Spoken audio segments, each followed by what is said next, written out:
Okay, so here is the title of our project in a nutshell. It's actually got a much longer title, but basically we're trying to find ways of promoting adaptation amongst small and medium-sized enterprises to living with flood risk. There's a number of universities involved, or research institutions: Durham University, Kingston University, the University of Leeds, Sheffield, and I'm from the University of the West of England in Bristol. Now I'm going to co-present this with my colleague Noel, who's based at the University of Sheffield, who will be talking about one of the work packages. Okay. So, why be interested in small businesses within the context of flood risk management? Well, inevitably, there's a high cost when businesses get flooded. 2007 floods, we were looking at a cost of £3.2 billion. Okay, so that's the cost of insurance, the cost to businesses themselves and to the wider economy. And again, later, more recent floods, 2013 and 14, another £1 billion or more. Also, within the context, within the institutional context, flood risk is important for small businesses. So, austerity, will businesses survive if they face flood? Not necessarily. We've come across people that have gone out of business because they haven't been cash rich. The idea of the localism policy and the reorganisation of flood risk management, again, businesses need to have a voice within that context. And changes in insurance policy, the introduction of the new flood re, what are the implications of those changes for SMEs? Employment. SMEs are very valuable employers, employing 15.2 million people with a combined turnover of approximately 1.6 trillion. Also, there's been a lack of research on businesses and flooding, generally speaking, and little analysis of the economic consequences of their exposure to this risk. Our project is interdisciplinary in nature, so it draws together flood modellers, people who are interested in business continuity, people who are interested in wider economic impact analysis at a city level, and longer-term adaptation and stakeholder learning. And set in the middle of this, and interacting with all the work packages, is an agent-based modelling and simulation. And I'm going to talk about that element first, before Noel talks about another work package. This is the modelling and simulation package, and I've got 3 slides on this. On the left-hand side, you can see a map of the Lower Don Valley, although you won't be able to see the detail. Sheffield has been chosen, and particularly this area of Sheffield, because it was heavily flooded in 2007, and it also has a very high concentration of manufacturing companies and organisations in general. You can see there the figure is 5,570 organisations in that Lower Don Valley. So it was a ripe place for research. Now, what my colleague Graham Coates has done with Jenny is develop a virtual geographic environment using various layers of Ordnance Survey data. The layers of data he's used are addresses of organisations, flood inundation data, topography, and the integrated transport network. From that, he's been able to model how businesses respond over time. So, looking at this slide, we're taking a 1 in 1,000 year flood event in terms of the inundation data, and looking at how it pans out in terms of flood inundation over 45 hours. And he's taken data at half-hourly intervals. And then that allows focusing down on an individual business. Now, here's an example of one that has mutual aid. By that, we just mean another business helps it out with equipment, and they've got that kind of agreement or informal agreement in place. Now, there's a diagram at the bottom there, and if you look at the green arrow, that shows whether the business, well, that shows when the Environment Agency gives a flood alert. And the business may or may not respond to that. But in this case, the business does respond. The yellow arrow at the bottom of the graph shows when flood enters the premises. Okay, and you can see that that shows time in days, up to 20 days in this case, or just over 20 days. And red arrow at the bottom shows when water recedes out of the business premises. Now, the lines that we're interested in really here are the production capacity level, which is the purple one, and the total available machines, which is the light blue line. So we're assuming here that when water enters the premises, machines are unavailable because of damage and they're put out of action. We then reach a sort of non-existent level of production, and gradually that climbs up. So this is the kind of output that Graham and his team have been able to develop, and it means that we can bring up data for any part of the UK now, looking at addresses, and we can sort of map these things together, which is a very useful exercise. Okay, now, my colleague Noel is going to come and talk about some research that he's been involved with, and then I shall talk about our work package. Thanks, Amanda. Yeah, I'm involved in work package 2, primarily concerned with business continuity processes. Now, when we started this work, the idea was to use business continuity management framework as a means of looking at small businesses, how they prepared and responded to floods. So in a nutshell, what business continuity management is, it's a process that takes organisations through various stages to help them identify and manage vulnerabilities, and to help them identify value-creating activities and protect them accordingly to build resilience. But in the 70 or so interviews we conducted, we found limited, if any, formal buy-in or engagement with business continuity management by small businesses. And one reason for this is because compared to their larger organisations, SMEs are less resourceful in terms of time, cash and human resources. But all of the SMEs that we interviewed were survivors. They survived a serious flood event in 2007. So they must be displaying then they're displaying some form of resilience. So this model by Berkman helps us position our observations in terms of their coping ability to the immediate impacts and the more longer term adaptation and change behaviours. So this was a kind of a change of tack from business continuity process to use this model. And we found that in the early stages in responding to a flood event, there's a flurry of activity. Lots of activity for cleaning up the initial impacts of the flood, and also organisations competing with others to get hold of vital resources such as skips, pumps, dehumidifiers and things like that, and generators. But we also observed a kind of a blitz, or described by others, Dunkirk spirit, where people generally rallied together to respond to the event. So that's sort of depicted in this picture. There's various reasons for this spirit. I mean, we found that strong local leadership of the firm was one issue. One comment from one chap we spoke to was, if they see the MD with a broom and a squeegee, how can the staff really not join in and get on with it? But this particular firm also operated a employee-owned share scheme, so that was another incentive for this workforce to get stuck in with a response.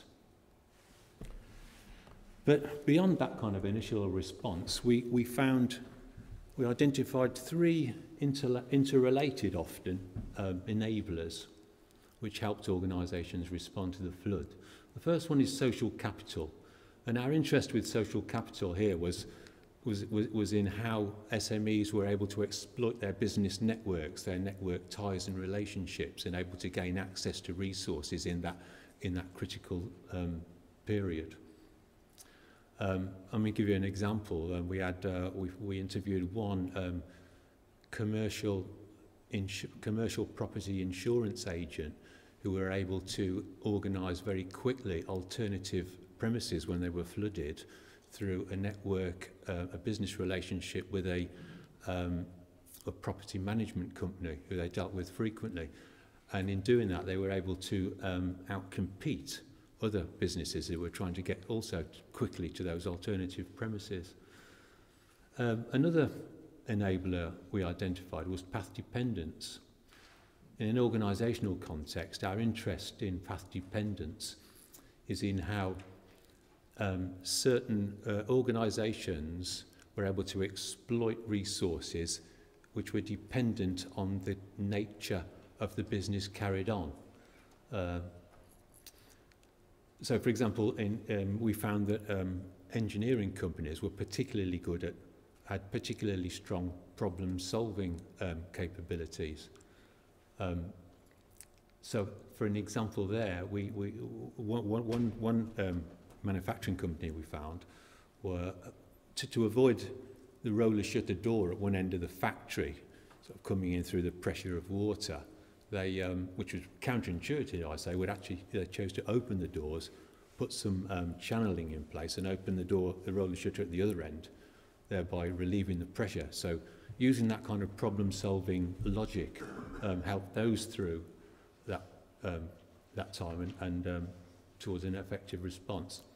And another enabler we identified is this notion of bricolage, which is about using your existing resources in novel and creative ways. And one example we found there was a company in the Lower Don Valley that they made wire products and fixings for things like false ceilings and suspended ceilings. And they constructed a wire rope then, during the flood, they constructed a wire rope across the road to enable their staff and other staff to get across the flooded road in safety and get away to safety. So these kind of enablers, they're quite novel, they're quite context-specific often in individual firms. But we found these were quite interesting, and in particular to try and model these within the agent-based model in terms of how SMEs respond to floods.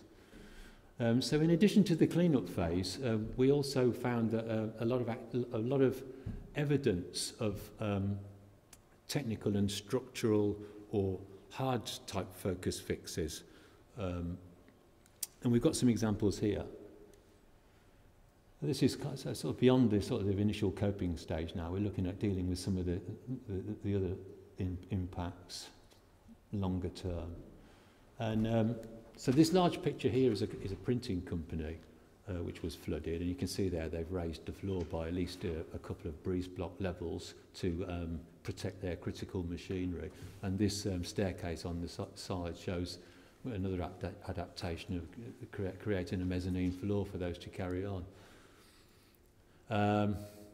The two pictures on the right are a company that makes and services all sorts of pumps for all sorts of applications. This chap, after the flood in 2007, constructed a dwarf wall around his factory site. These brick blocks here he's drilled his workforce to position these across a large double gateway where trucks come in and out in the event of a flood. So he's kind of built himself a wall around his factory. And up there, he had a problem with using electric pumps to pump the water out in a previous flood, but of course he lost his power, so now he's got petrol and diesel pumps. So that's an example of somebody sort of really grasping the nettle and taking on that kind of flood risk ownership himself. However, not all of the adaptations or changes we found were all effective. This picture shows a mound that's been, but this company is just on the outside of a boat station on the River Avon actually, and what happened here is they had flooded twice, and in order to protect these four-wheel drives and Land Rovers and things which are used to get boats in and out of the water, they built a mound. But my understanding is they're in conflict now with local authorities because they've actually reduced the floodplain by building a construction within a flood zone. So not all adaptations go according to plan. I think they've got to take it down. We also found a lot of other examples of unintended consequences. So it's not only when people do things upriver does it affect people downriver, but we found people such as the previous story of building walls around one property will have a negative effect on a neighbour and things like that. And that was upsetting to other businesses.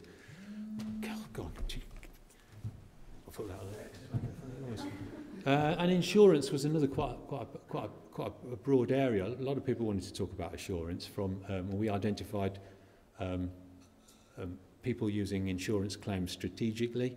For some organisations who are perhaps lifestyle SMEs, they weren't actually really bothered about a speedy response from the insurance company. As long as they were getting loss of business over the time that they were out of businesses, that was fine.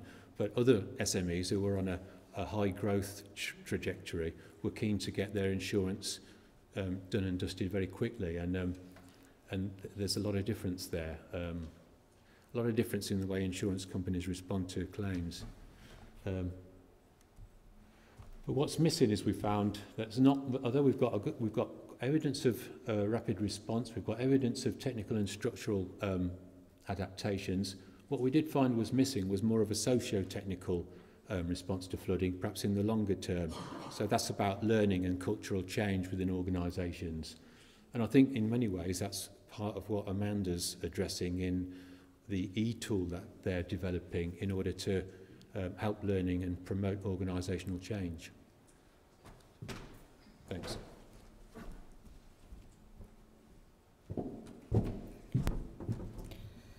Okay, I'll just talk briefly about the work package I'm involved with, which is about longer term adaptive learning. So not necessarily the quick responses over a couple of days or 20 days even, but into the future, how the businesses plan ahead for flood risk and potential flooding in the future. In our first phase, we did interviews, quite in-depth interviews, taking a narrative approach with around about 37 small businesses around the country.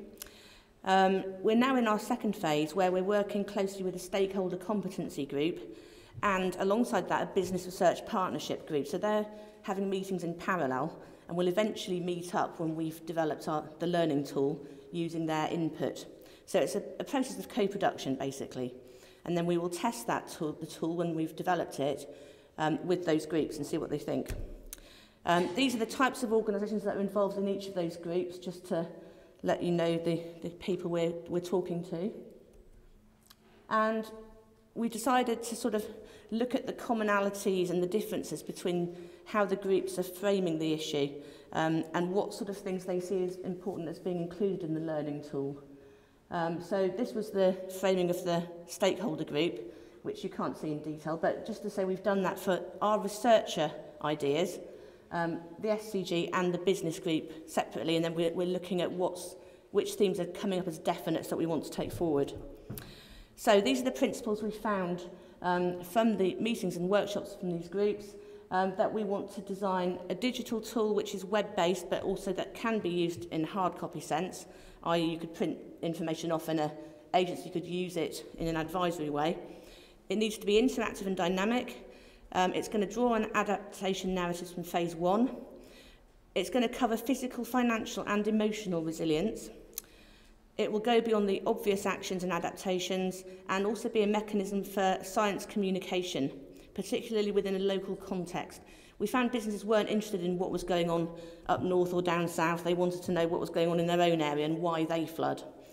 It needs to have a wide appeal, so sector to sector, businesses talking to each other and across sectors. Can be used by individuals and groups. Easy to dip into because websites where you have to keep going back and registering and logging on and logging off and that sort of thing can be a bit of a pain. So something where you can just go into it a shallow level if needs be and take something from it was important. It can be a resource hub, so signposting to other organisations that can help in flooding. A platform for business-to-business learning and with points of entry, so people can look, okay, what do I do before a flood? How do I prepare?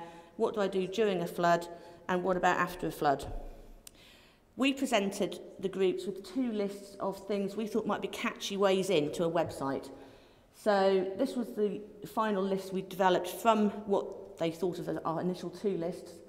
You can read that for yourself there, but these are the kind of areas we're going to have within our learning tool. And these are the types of media we're going to include. So written narratives, digital stories, interactive flowcharts, talking heads. These are going to be interactive discussions between people, short video clips, and digital poster boards and social media links. One thing we're looking at where we cross over with Graham's work is the idea of including interactive flowcharts. Now, we might use these in an evaluative way, so business can look at the decision making they've done and think, would I do the same next time? Or it might be to help people think ahead. We haven't quite established how we're going to use those yet, but this is an example of the crossover we have with the computer simulation model. We've been working closely with people and developing long-term relationships. Challenges have been getting businesses engaged in the first place, because small and medium-sized enterprises are very poor on time, and time is money, etc. Maintaining that engagement, we've done quite well with that, I think, especially with the SCG group, which has expanded rather than contracted.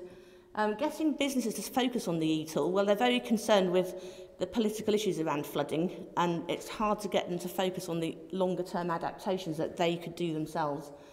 And the inevitable problem of it being self-selection group, people who are particularly interested in that issue rather than perhaps younger businesses who haven't experienced flooding.